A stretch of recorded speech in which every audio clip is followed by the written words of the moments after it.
오늘 주신 이 말씀을 가지고 두 가지 진심이라는 제목으로 은혜 나누기 원합니다.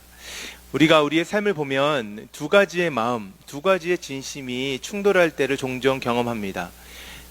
직장을 다니셨거나 아니면 지금도 다니고 계시는 분들은 공감하실 텐데요. 휴일이 끝나는 마지막 날 어떤 마음입니까? 내일부터 새로운 일을 시작하니까, 새로운 한 주를 시작하니까 빨리 자야겠다. 우리의 진심이죠. 힘이 들면 안 되니까 빨리 잠을 자야겠다. 진심입니다. 그러나 동시에 우리의 마음 한켠에는 눈을 감는 순간 내일이 되니까 어떻게든 마지막까지 이 밤을 불태워보고 싶다라는 마음도 있는 것이 우리의 모습 아닙니까? 아이들을 키우시는 어머님들 특별히 공감하실 텐데, 아이들을 힘들게 다 재우고 남편까지 잠이 들고 나면 나만의 시간이 있는데 너무 힘들잖아요, 몸이. 어때요? 근데 마음 안에서 빨리 자야지, 또 내일부터 하루를 시작해야 되니까. 그러나 동시에 우리 마음 가운데 끝까지 나만의 시간을 즐겨보고 싶은 마음 때문에 핸드폰을 얼굴에 떨어뜨려 가면서 침대에 있지 않습니까? 두 가지 진심이 우리 마음 안에서 충돌하는 것은 이러한 우리의 삶의 일상뿐만 아니라 우리의 영적인 삶에서도 비슷하게 경험되는 것 같습니다. 하나님의 은혜를 경험하고 난 다음에, 하나님의 사명을 받은 다음에 우리가 그것을 잘 감당하고 싶은 마음이 있지만 우리의 상황 속에서 상황에 지치고 힘들어서 그냥 모르겠다, 다 포기하고 싶다, 그냥 아무것도 하기 싫다라는 마음도 있을 때가 있는 것 같아요. 이러한 모습이 우리만의 고민은 아니었습니다. 우리가 함께 나눈 이 예레미야 이야기를 보면 예레미야 선지자도 동일하게 이런 고민으로 살아갔던 사람인 것 같습니다. 두 가지 진심이 충돌할 때 우리가 어떻게 살아가야 되는지, 이 영적인 교훈을 오늘 말씀 가운데 발견할 수 있으면 좋겠습니다. 7절 말씀, 여호와여 주께서 나를 권유하심으로 내가 그 권유를 받았사오며 주께서 나보다 강하사 이기셨으므로 내가 조롱거리가 되니 사람마다 종일토록 나를 조롱하나이다. 예레미야의 고백이에요. 여호와께서 나를 권유하셨기 때문에 내가 권유를 받았다라고 되어 있지 않습니까? 상당히 부드럽고 또 상당히 신사적인 표현처럼 들리지만 실제 히브리 원어를 보면 이거는 아주 강력한 예레미야의 외침이에요. 신성 모독에 해당할 수도 있을 법한 아주 강한 어조와 아주 강한 단어를 사용했습니다. 세번역 성경은 이것을 이렇게 표현합니다. 주님께서 나를 속이셨으므로 내가 주님께 속았습니다. 이렇게 이야기해요. 주님이 나를 속였다라는 것입니다. 영어로는 deceive라고 되어 있습니다. 나를 속인 것이에요. 내가 그를 속았다라는 거예요. 이게 얼마나 하나님 앞에서 우리가 하기 어려운 이야기입니까? 그런데 이것이 지금 예레미야의 마음이에요. 주께서 나를 속이셨기 때문에 내가 주님께 속아서 지금 여기 있다라는 거예요. 예레미야를 처음 부르셨던 장면을 다시 한번 생각해 보면 그의 마음이 좀 이해가 되는 것 같아요. 예레미야 1장 5절에서 8절을 보면 이렇게 말합니다. 너를 모태에 짓기 전에 너를 알았고 내가 배에서 나오기 전에 너를 성별하였고, 우리가 잘 아는 말씀이죠. 너를 여러 나라의 선지자로 세웠노라 하시기로. 그 다음에 예레미야가 이렇게 말합니다. 하나님 앞에 내가 이르되 슬프도소이다 주 여호와여 보소서 나는 아이라 말할 줄을 알지 못하나이다 하니 여호와께서 내게 이르시되 너는 아이라 말하지 말고 내가 너를 누구에게 보내든지 너는 가며 내가 내게 무엇을 명령하든지 너를 말할지니라. 그 다음에 하나님 이렇게 말씀하셔요. 너는 그들 때문에 두려워하지 말라. 내가 너와 함께하여 너를 구원하리라.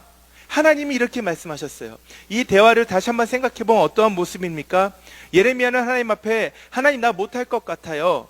나는 그럴 만한 능력 있는 사람이 아닙니다. 나는 아이이기 때문에, 나는 아직 미숙하고 나는 아직 부족하기 때문에 하나님이 하시는 일을 감당할 수가 없어요 라고 말했는데 하나님이 뭐라고 말씀하셨어요?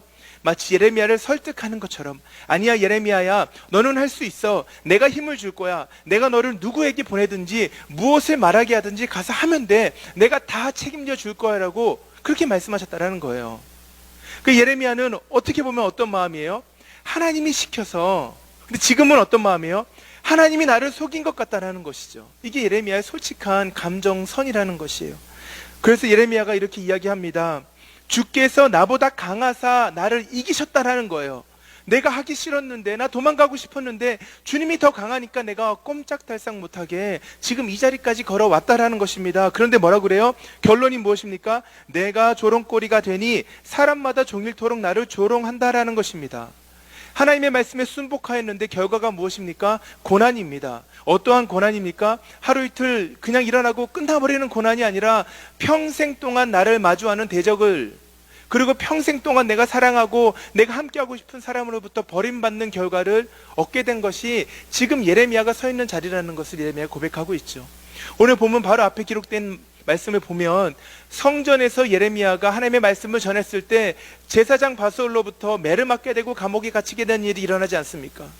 얼마나 수치스러워요. 그래서 결국은 그가 예레미야를 풀어주는 자리에서 예레미야는 바솔을 저주라고 떠납니다. 너 대대로 망할 것이라 이렇게 이야기하고 떠나요. 너 하나님의 심판을 받을 것이다 라고 막 욕을 쏟아놓고 떠나요. 그리고 집에 돌아온 거예요. 그리고 가만히 앉아있는데 그 마음 안에서 분이 사그라들지가 않는 것입니다. 내가 왜 이런 취급을 당해야 되는가? 내가 왜 이렇게 누구에게 매를 맞고 이런 수치를 당하면서 살아가야 되는가? 가만 생각하다 보니까 누가 생각이 나요? 나를 부르셨던 하나님이 생각이 나는 거예요. 아니 이거 하나님 때문인 것 같아요 라는 마음이 드는 거죠. 처음 하나님을 만났던 때를 생각해 보면서 하나님이 나에게 주신 사명이 떠오르기 시작합니다. 그러니까 더 화가 나는 거예요. 하나님의 말씀 때문이구나 라는 생각이 들어요. 그래서 본문에서 뭐라고 말합니까? 8절에 보면 내가 말할 때마다 외치며 파멸과 멸망을 선포함으로 여호와의 말씀으로 말미암아 내가 종일토록 치욕과 모욕거리가 됐다라고 말하죠. 예레미야 1장 10절을 보면 이것도 또 이해가 돼요. 하나님이 뭐라고 말씀하셨냐면 예레미야 1장 10절에서 이렇게 말씀하셨어요. 보라, 내가 오늘 너를 여러 나라와 여러 왕국 위에 세워 내가 그것들을 뽑고 파괴하고 파멸하며 넘어뜨리며 건설하고 심게 하였느니라. 예레미야에게 주신 하나님의 말씀이 뭐였습니까? 평화의 메시지가 아니었어요. 예레미야에게 하나님이 주신 말씀은 파괴하고 파멸하는 것입니다. 이 땅의 악한 것들을 무너뜨리는 것이었습니다. 그리고 하나님의 나라를 새롭게 세워가는 것이죠. 근데 무너뜨리는 작업이 많은 사람들에게 아픔을 주기 때문에 사람들이 예레미야를 거부하는 것이에요. 싫은 거죠. 듣기 싫다라는 것입니다. 그래서 종일토록 수치를 당하고 종일토록 미움을 당해서 모욕거리가 됐다라고 이야기를 하고 있어요. 가슴 깊이 사무치는 그의 마음이 여러분 느껴지십니까? 예레미야의 진심이에요. 진심이에요. 여러분 우리의 삶에서도 이럴 때가 있지 않습니까? 하나님 앞에서 하나님 나 진심인데요 정말 너무너무 화가 나고 너무 속상하고 때로는 너무너무 무기력하고 너무너무 포기하고 싶고 답답할 때가 있다라고 말하는 것이 우리 진심 아닌가요? 하나님이 여기까지 나를 인도하신 것 아닙니까? 하나님이 나를 미국에 보내셨고 하나님이 이 교회에 보내셨고 하나님이 이 가정을 허락하여 주셨고 하나님이 이 직장을 하게 하셨는데 이게 도대체 뭡니까? 라는 생각이 들 때가 있지 않습니까? 예레미야가 그런 마음이었어요. 그의 결론이 무엇이었습니까? 9절 내가 다시는 여호와를 선포하지 아니하며 그의 이름으로 말하지 아니하리라. 간단하죠? 하나님의 말씀 때문이었으니까 오케이 나 더 이상 이거 안 할 거예요. 여호와의 이름 선포하지 않겠습니다 라고 말하는 것입니다. 여호와의 말씀을 선포하지 않겠다. 예레미야의 진심일 것이었어요. 그런데 문제가 생겨요. 그렇게 말하니까 9절 하반절에 보니까 동시에 또 다른 진심입니다. 나의 마음이 불붙는 것 같아서 골수에 사무치니 답답하여 견딜 수 없나이다 라고 말하고 있죠. 나의 마음이 불이 붙어가지고 뼈까지 타오르는 것 같아요. 뼈까지 사무칩니다. 그 뜨거움이 뼈까지 사무칩니다. 그래서 하나님의 말씀을 말하지 않을 수가 없다라는 것 또한 예레미야의 진심이었어요. 두 가지로 해석이 가능할 수 있어요. 하나는 하나님의 말씀을 전해야 된다라는 나의 열정을 내가 감당할 수가 없다라고 말하는 사람들도 있고, 또 다른 한편에서는 예레미야에게 보여주신 하나님의 계시가 파멸과 파괴의 계시였기 때문에 이스라엘 백성이 망하는 것을, 죄 가운데 죽어가는 것을, 동족이 그렇게 잔인하게 죽어가는 것을 보는 것이 너무너무 힘들어요. 미리 그것을 다 보았잖아요. 전쟁을 봤잖아요. 그러니까 이것을 누군가에게 말하지 않을 수가 없었다라는 것입니다. 두 가지 해석이 다 가능한데 무엇이 되었든 핵심은 무엇입니까? 예레미야의 마음 가운데서 하나님이 전하라고 하신 말씀을 전하지 않고서는 견딜 수 없는 것 또한 그의 진심이었다라는 것입니다. 너무 힘들고 너무 어렵고 너무 억울하고 너무 화가 나고 너무 고통스럽기 때문에 그 자리를 피하고 싶은 것도 그의 진심이었고, 그러나 동시에 그 자리에 있어야만 했던 것도 그의 마음 가운데 진심이었다라는 것입니다.